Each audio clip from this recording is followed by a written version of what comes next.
Hey, welcome, all my right thinkers. Thanks for tuning in to check out your boy P Funk. Thinking right out here in my lab, and I'm in the book of the dig. We call it that, but it's the book of coming forward by day. These is life lessons that you can learn to take you to the next level of what?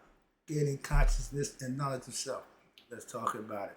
Rightisms, 25 rules to live by. Storytelling, story with a message. There's always a message in my stories for life. I give life lessons. You tune in and receive them. I appreciate you. You got a good thing going. Let's do what we do.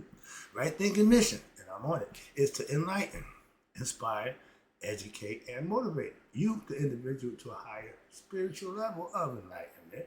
Right thinking's way of life through mental and spiritual discipline practice daily will help and guide you to obtain your goal of reaching spiritual enlightenment, aka know thyself. My mission is that all right thinkers know thyself. If you're a right thinker, your goal is to know thyself. See where we're going with this? Let's get there together. So I asked the question, do you know you? You will when I'm through. That's what I do for you. It's rhetorical. But if you don't have an answer for yourself, tune in. I got you. A person who knows not, and knows not, that they know not, is foolish. Disregard them. Don't be them. A person who knows not and knows that they know not is simple, but you can teach them. That's why I do what I do for you. I appreciate you too. Stay tuned. I got more for you. A person who knows not and believe and think that they know is dangerous. Avoid them. I do. A person who knows and knows not that they know is spiritually asleep. I can awaken them. I'm the spiritual alarm clock here to wake you up with knowledge of self. That's what I do for you. A person who knows and knows that they know is wise. Follow them. All these persons reside in you. Right thinkers know thyself and true. Maya be true. Right thinkers, P-Funk philosophy says on the term Egyptian yoga. I'm going to explain it again. And the philosophy behind it. That's the kicker. Get the philosophy, practice it, learn it, put it to use, and it'll be yours. Let's rock. The term Egyptian yoga and the philosophy behind it. Egyptian yoga is what has been commonly referred to by the Egyptologists as Egyptian religion. We didn't call it Egyptian religion. We called it the Egyptian mystery system. We called it what we knew it to be. Other people come in and get the opinion and call it what they think it is. Moving on. All right. But they call it the Egyptian religion or mythology. Christian mythology. How about that? How about y'all let the Bible tell the people it's a mythological book? Then you can stop with us. Oh, he really lived. Oh, they really did this. Ain't a damn one got in the gravesite. Ain't nobody seen nobody, but they still believe he lived. Why? You won't believe the truth, but you won't accept the truth, but you'll believe the lie. That drives me crazy. So get back to the Egyptian stuff. Going to compare. It's the difference. We learn, we acquire information, we get the philosophy, we practice it, we teach it, we live it. Thousands of years in harmony. That's what I went to Egypt to get. I don't give a damn about the other stuff. I care about how can we live as a people in harmony amongst each other. Sorry, a little political there, but that's my idea. All right, so, but to think of it as just a set of stories with old people, allegories about a long lost civilization is just dumb and completely miss the greatest secrets of human existence. What they did is still valuable to this day. I practice it. I use it. I know better than anybody. I hear y'all see I talk about Egypt this, Egypt that. Are you adopting the philosophy? No, we like the way he colors, we like the way he dance. Again, my bad. But as previously discussed, again, yoga in all its forms was started and practiced in Egypt earlier than anywhere else in the world. Stop right there. You don't need to know no more. But the India, I don't give a damn what they do in India. Could care about the Vedas. I know everything they got, but that's not my concern. They got it from us. What's the problem with that? We ain't have a problem with it. Y'all seem to have a problem with, oh, y'all didn't do it, Egypt did it. More ignorance, nonsense. But this unique perspective from our Africa provides a new way to look at life. Not new or old, but just to us, it's new. Why? Because they stopped giving it to us. They shut it down in 600 AC AD. No more Egyptian philosophy was practiced, but we took it underground and it still survived. I went to the pyramids and got mine. All right, but they have a new way to look at life and what we call religion, but it's based on disciplines of one psychology. Learning lessons, hold yourself accountable. I got to follow the plans of my Yah. And what happened? I become a different person. I better myself by practicing that philosophy, putting it to use. They did, the whole people, and everybody did the same thing. Perhaps most importantly, though, Egyptian mythology. Again, Greek mythology comes from Egyptian mythology. We the starters of the concept. So Egyptian mythology, when understood, and that's the purpose, that's the point of it, when it's understood as a system, not a religion, a way of life, a system of yoga gives every individual who practices it insight into their own individual nature. This is the true worth of philosophy. To teach, to enlighten, to give you information that you can use. I call it useful information.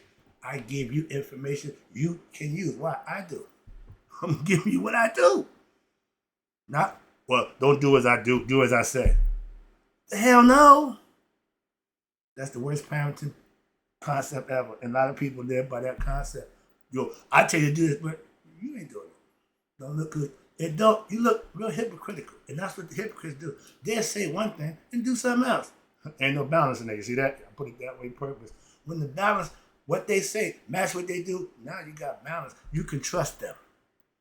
Anybody without balance and what they say, what they're doing, for your observation, not what I'm saying. No, you should see. Well, he said this, but he's doing that. Oh, I can't trust him. That's real simple. You ain't got to do nothing except recognize it and deal with it accordingly. Move on. If somebody's doing something wrong, it ain't your job to call the police and say, oh, here I hear selling drugs. No, your job is to avoid the nonsense. That ain't what you do. Just go on around it. That's going to be there. That ain't your job. Let the people who job into that do that. More people call the police. And one thing I had in my neighborhood, nobody ever called the police on me. Never. And everybody knew what I did. But respectfully, I have to respect, and I do respect the people, so I ain't get no reason to, well, I had to nigga locked up. He didn't give me a back. He didn't give me credit. I'm having. That's the mentality you got to deal with. Been there, done that too. Again, that's how I know. I don't give a damn what they show on TV. I can tell you what they put on the damn TV. Why? I've been there, done that. Really? Live. For real. Not in the movie, putting together. We do this, we do that. Man, I've been living this life all my life. Moving on. Get back to all that. So I'm sorry. I hate to get personal. But the teachings of my right wing philosophy follow the yoga pattern, and it's at the heart of the Per M. Haru, the book of coming forth by day. Y'all call it the book of the day. I'm reading it to you right now, and it's breaking down. I'm just on page 27. We got over 200 pages in the book.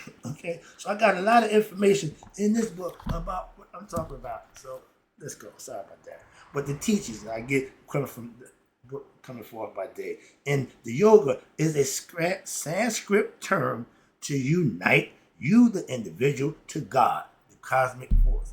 Again, that's becoming one with God, but it takes some training, it takes some studying, it takes some work for that to happen. Excuse me. The term has been used in certain parts of this book for ease of communication. And since the word yoga, I'm going to break that down for you too. We got our Egyptian philosophy about that. I'm going to give you that in 1 second. But the word yoga has received wide popularity, okay, especially in the Western countries. Excuse me. Yeah.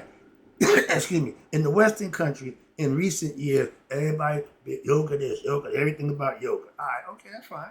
But the ancient Egyptian equivalent of yoga is what we call Sma-Tawi, S-M-A-I, Sma or S-M-A, or Sema, S-E-M-A, or S-A-M-A. The E and the A is synonymous with the Egyptian vowels. Okay, but what it means is the union. What union?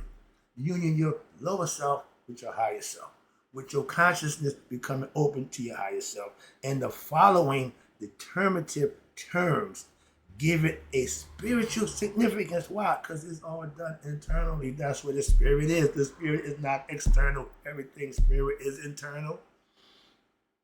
And once equating it with the term yoga, as it is used in India, again, we all get yeah, okay, they brought it to, we call it something else. But when used in conjunction, when it's practiced with the ancient Egyptian symbols, okay, which means land. The interpretation, the esoteric meaning is you are Egypt. Okay, you the body, you are. You got a lower and a higher nature. Upper Egypt and Lower Egypt. Real simple. Okay, gotta break all that nonsense, gotta go through all that. Make it real simple. You are Egypt. Your lower self thinks it's all that. The higher self wants to do what it does for you to get you what? To commune with your higher self and be your best self on a daily basis. This is why you practice what? Self-mastery. That's how it's done. Okay? And again, you being Egypt, watch this. Now, put you in that position. Yoga is used in India when used in conjunction with the ancient Egyptian symbol, which means land or body, ta. The term union of the what? Two lands arises symbolically. And in chapter 4 and chapter 7, okay, yeah, all right. Chapter 4 and chapter 7 in the book of Coming Forth by Day, per M. Haru, Smatawi, what we call the Egyptian yoga, is used in practice, and it means union of the two lands of yourself. Ergo, Egyptian yoga, you becoming your best self. The two lands refer to what? The two main districts in Egypt. You had north and south, upper and lower. South was upper, north was lower. We claim that they got it backwards. They originated the concept, but they got it backwards. Moving on, just put that in there. So they call north lower, south is upper. Reverse. We got north as always up. Okay. So in ancient Egyptian, it was divided into two sections of land area. Okay, higher and lower. Thus, and they doing it esoterically to teach it so you can understand it. So they put it in the philosophical, mythological concepts, teaching. And they were known as Lower and Upper Egypt. Okay? In ancient Egypt, the mystical philosophy that you had to come and learn, everybody didn't know it. It wasn't for everybody. Those who wanted to come experience it, they came. And the land of what we call Upper Egypt relates to the divinity, Haru, the spirit that's in you, Horus, okay, who represents your higher self. The Son of God, like Christ, okay, his only begotten Son. We are Sar's only begotten Son. Well, that ain't true either because you got another son, okay? But that philosophy don't work from our ancients because we knew better. We had a different concept. But your higher self is the spirit that's in you. And the land of Lower Egypt represents what? Your lower self, your ego self, your human self, Set. They had all that figured out. And the divinity of your lower self. So, Smatawi means the union of the two lands or the union of your lower and higher divinity self, your lower self with your higher self. They shouldn't be in conflict, but they are.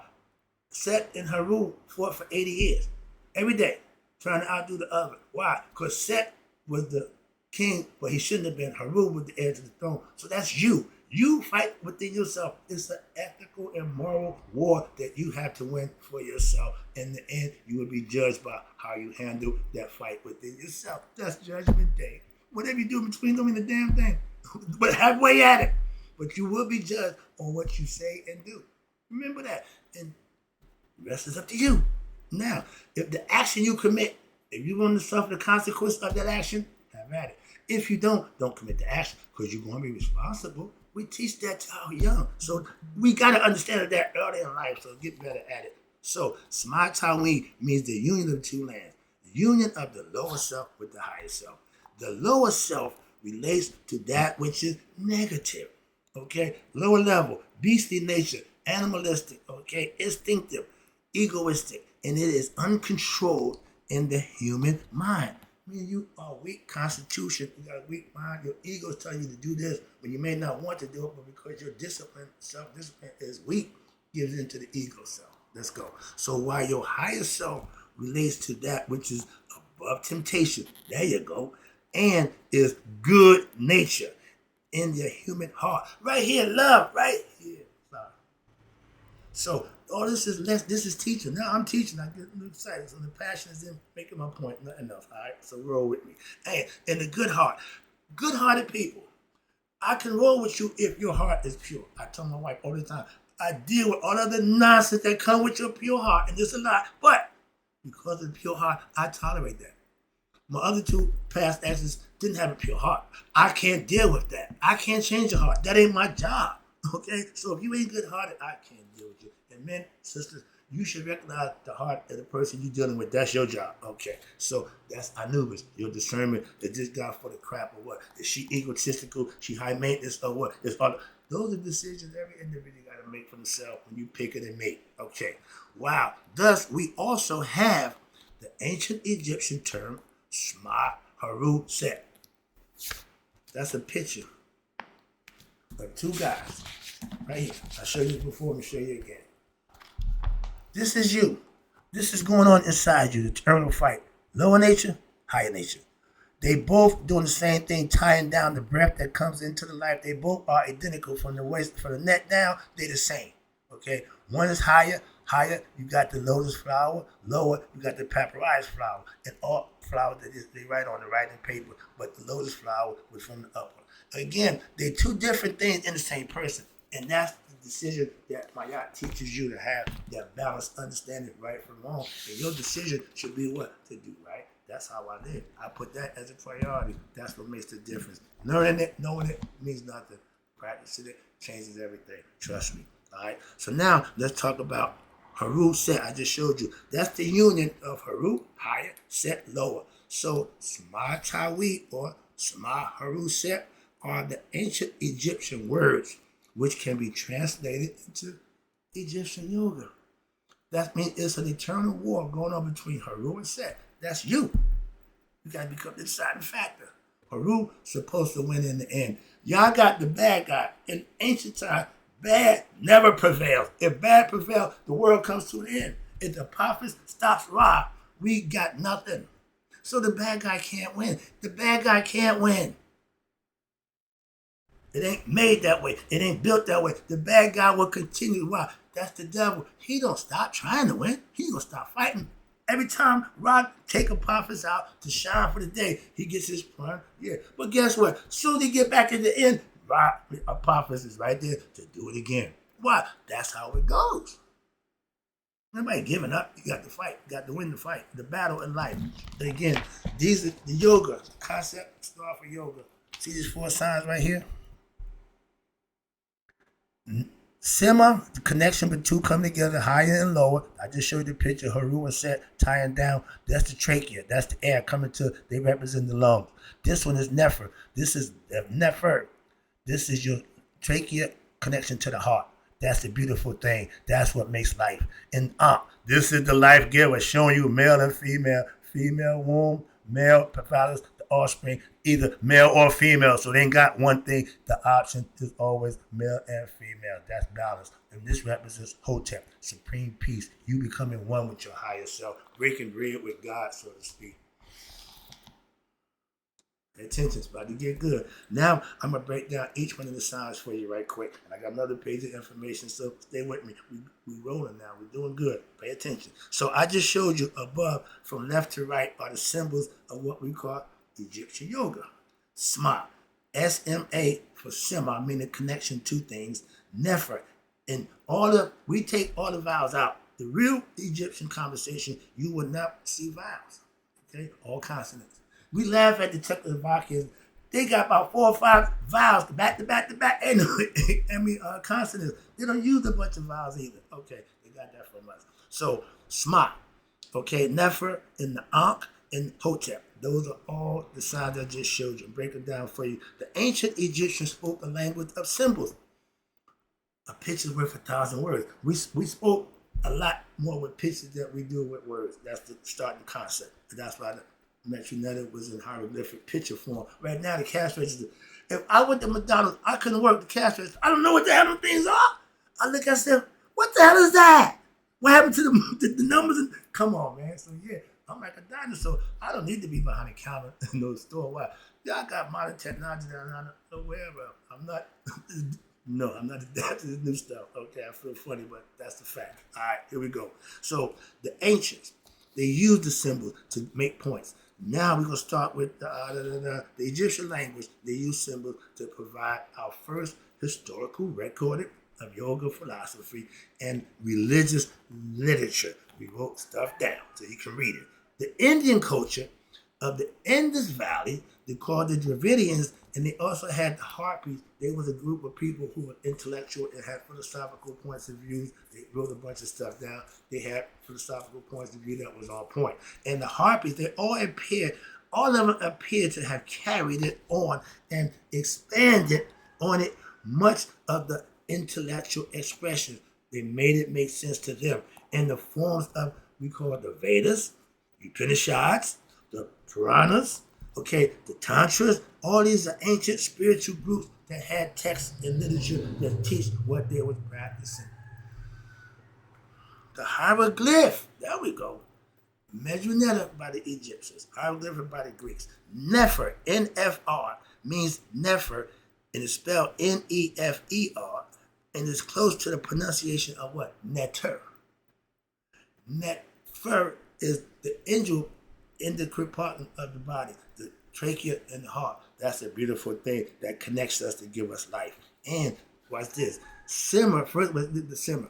The hieroglyph for simmer, so the connection of two things, represents the union of the two lungs, and the trachea. That symbolizes that the union of your higher and lower self leads to what? One.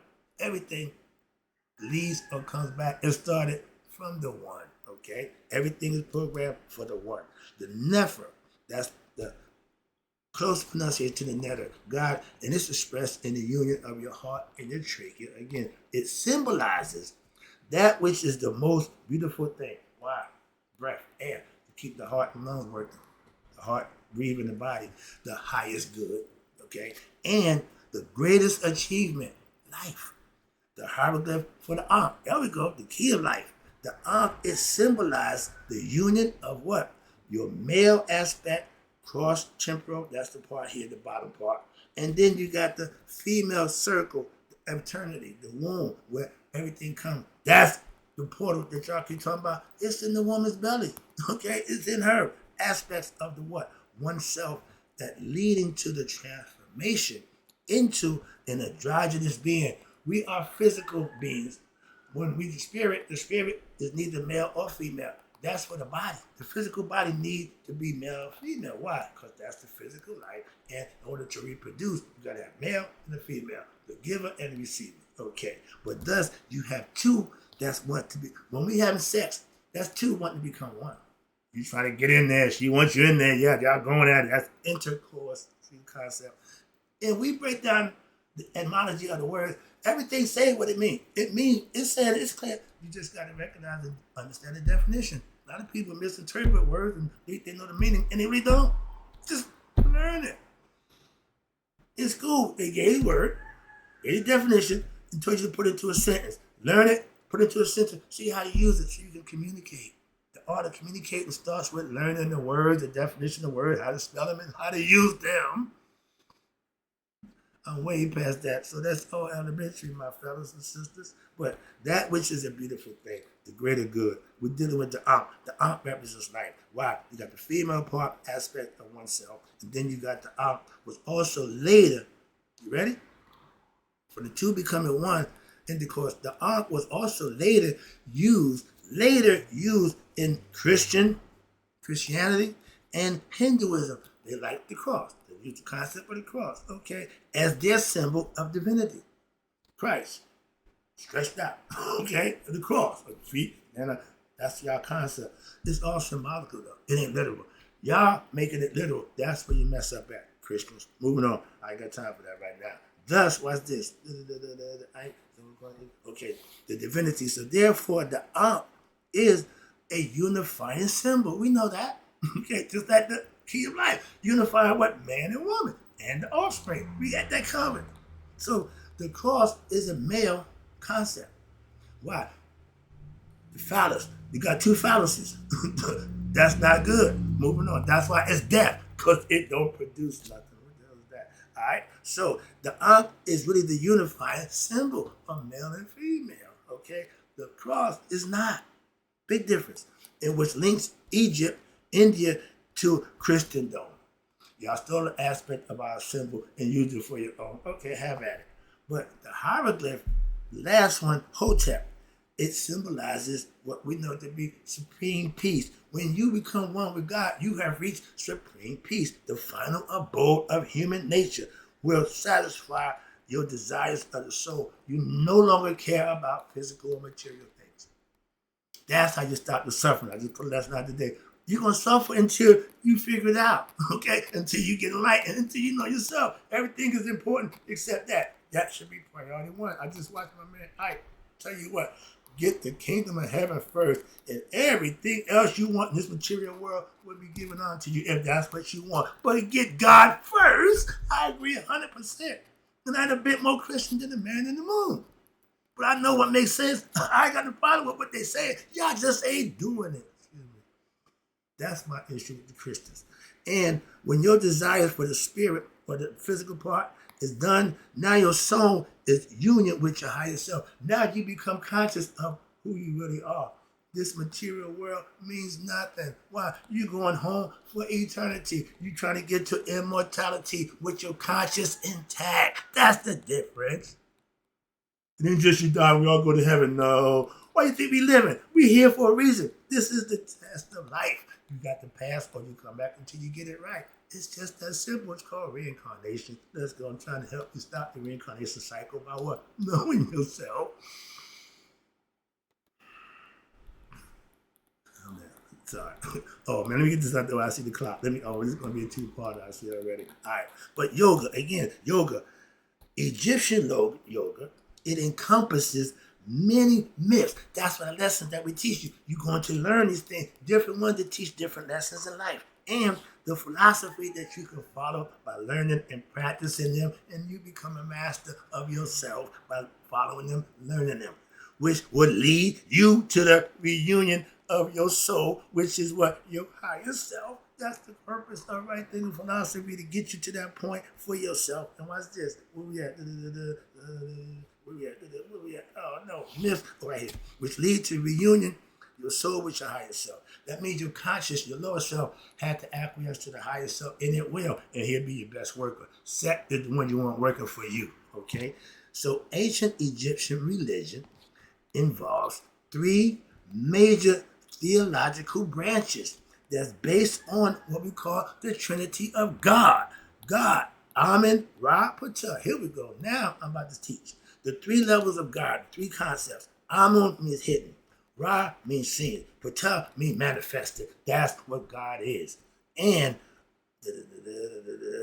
which all emanates from what? One hidden and nameless transcendental divinity, which becomes the three to manifest in the physical form in this world. This divinity is variously known under a bunch of and a myriad of names. The nameless one, the Bircha, Tim, Neter, Neteru, Amun, Asar, Ra, Kepri, and Aset. All these are the divinities of higher self. These names are to be understood, wait a minute, as being synonymous with each other, all giving you a different perspective about yourself and how the brain works. These are all parts of the interworkings of your mind, and they refer to the same idea, same concept of an absolute supreme being, meaning one God, or the transcendental reality from which this phenomenal world arises out of God's mind. This is part of his world that we're in.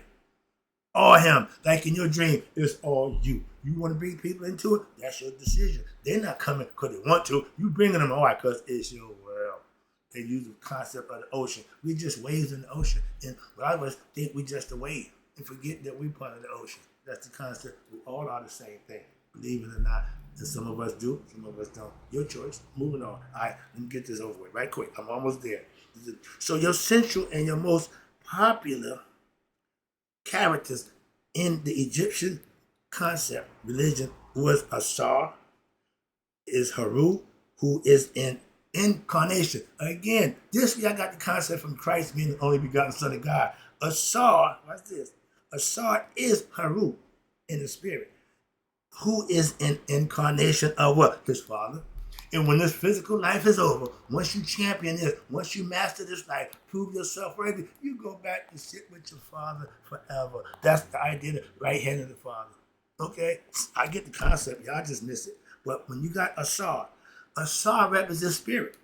The first spirit, from spirit to matter. He represents the minute spirit turning matter. So he's our Father. Anything that's in spirit now, Asar is our Father. That's when you die, you go back what? To your Father, sit with Asar. All this broken down in lessons. But Asar is killed by who? His brother. Symbolically, mythologically, who is his brother? Set. Who is Set? Your ego, your lower nature, who wants to be in control of the body, and he should not be in control of nothing but what you give him to do, which is fight. That's his job. He's a fighter. He loves to fight. Okay, I call him a honey badger. But Set, who is what? Out of his devilish concepts of greed, he's demonic, satanian tendency, anything that's negative. And he craved what? To be the ruler of Egypt. Meaning he wants to run you. He wants to be in charge of the physical body.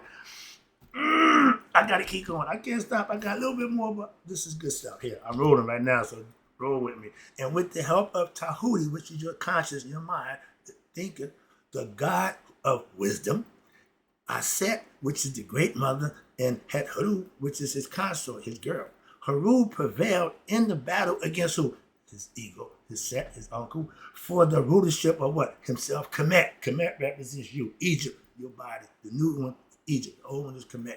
But that's Haru's struggle, and it symbolized what? The struggle of every human being to regain what?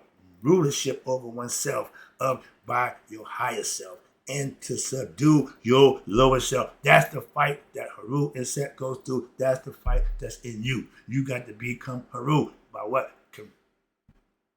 Beating your uncle, your evil uncle, your lower self, the bad guy. Okay? And with this understanding, that's what it is, of mythology that you can understand, and now you can start practicing, improving. I'm going to conquer my ego self. Why? I'm not going to let him send me here, do that. Well, I got to toughen the consequences. I'm going to do the right thing, and we get rewarded with the benefits of being blessed for living right. That's the reward for living right. And only those who practice it knows that. And the land of Egypt, which is you, is the equivalent to what? The kingdom or queendom of the concept that y'all use in Christianity. We tell you, know thyself. That's becoming king and queen. Count yourself as a female, you're the queen. As a male, you're the king. You got to crown yourself with knowledge of self. Let's go. And the most ancient writings in our historical period are from the ancient Cometians in Egypt. These writings are referred to as hieroglyphics. Also, the most ancient civilization known was the ancient Cometian civilization. The proof of this lies, not hearsay. The proof of this lies in our ancient Cometian or Egyptian Sphinx, as previously discussed. The Sphinx is over 9,000 years old. Okay, moving on. But older than that, just being nice. But the original name given to these writings by the ancient Cometians is Medu Neter, not hieroglyphics. Okay? Meaning what? The writing of God. This is why y'all Christians believe that the Bible was written by God. No, the Medu Neter is God's word. Medu Neter, or divine speech. Neter Metu, meaning divine speech. These writings were inscribed in the temples, on the walls, coffins, papyrus, contained the teachings. Again, teachings in the reference to the spiritual nature of the human being. We need to know that we are spiritual beings having a human experience, and the ways to promote spiritual emancipation, awakening, or resurrection, with one becoming conscious of who they are, because we're born with, they say, a memory, right, amnesia, whatever, but we need to know who we are. That's know thyself. The ancient Egyptian proverb presented in this next translation, I'm taking it home right here, from the original hieroglyphs, no, Majonetta scriptures, writing from God. An example of the Majonetta text is presented on the front cover of my book. I got it right there, I ain't going through it right now. But the Egyptian philosophy may be summed up, here it is right here, in the following proverbs, which clearly, if you pay attention, state that your soul is heavenly, God sent or divine, and that your human being must awaken to this true reality for him or herself, which is the spirit self. Self-knowledge, what I teach right in philosophy, is the basis of true knowledge. I got degrees, I got master's degrees, PhDs, everything, but my master's degree in me is what works for me, and it works for you if you get it for yourself. Other degrees don't do nothing but put posters on the wall and make you talk about I'm Dr. this, I'm so that. No, you need to know yourself. Why? Because at judgment day, that's when you want to step up and say, I am who I am, and I can prove it by putting my heart out there, and as light as the feathers my yacht. That's how I live. My goal is to have that happen for myself. So yeah, that's my dream. Moving on. Self-knowledge, again, best basis of true knowledge. Soul to heaven, body remains the earth. That's why they put it in the ground. Why? It's going to dissolve back into earth. All natural minerals. That's what it's supposed to do. God don't waste nothing. Everything gets used. Okay? And nothing wasted. Man is to become God-like. How can I do that? Through a life of righteous and virtue living and the cultivation of your spirit through scientific knowledge by studying, practicing your body discipline. You learn it, you practice it, and you do the things you need to do. And now salvation is accomplished by you doing just that. Why? Because through your personal efforts, self-effort of the individual, so there is no mediator. You don't need Christ to become between man and his or her salvation. Christ can't save you. You got to do that. So there's no mediator between you and God. Direct line. Meditation will help you find that direct line. Trust me. Moving on. Wrapping it up. I know it take a little while, but I'm doing my thing right now. I don't care about the time. If you got somewhere to go, bye. Let me wrap it up for you. I'll let you go in a few minutes. Salvation, and this is what we live for, is you freeing your soul from its bodily fetters of being ignorant of itself. That's Set. Set is your bodily fetters. Becoming a God, Haru, your higher self, through gaining self-knowledge and living, earning, and learning the wisdom by controlling the forces of the cosmos instead of being a slave because you're ignorant of them. And by subduing your lower nature, that's important. And through awakening of one's higher self, gaining knowledge of self, mastering oneself through knowledge and practicing. And by doing this, now, right thinkers, you end the cycle of rebirth. How? And now you will dwell with the netters who direct and control the great planes of the afterlife. I'm into feel the reeds. Y'all call it heaven. But that's where you go when you do right by this life. This life will continue over and over again. It don't care. It don't care. It's a cycle. The sun gonna go up. It don't give a damn what you do when it's up. It don't give a damn what you do when it ain't up. It's gonna do what it does. That's every individual's right to do you. Become independent of everything except what you need for yourself. Hope you got the lesson. Sorry it took a little long, but I'll be back with more. You know how we do. But I got the book now. Let's go. And in closing, right thinkers, me, you all live to be 100. Me, 100 miles a day. So I've never known that my right thinkers who now understand the term of Egyptian yoga and the philosophy behind it with daily practice that passed away. And you live like this, you live forever. Trust me. I'll be right back.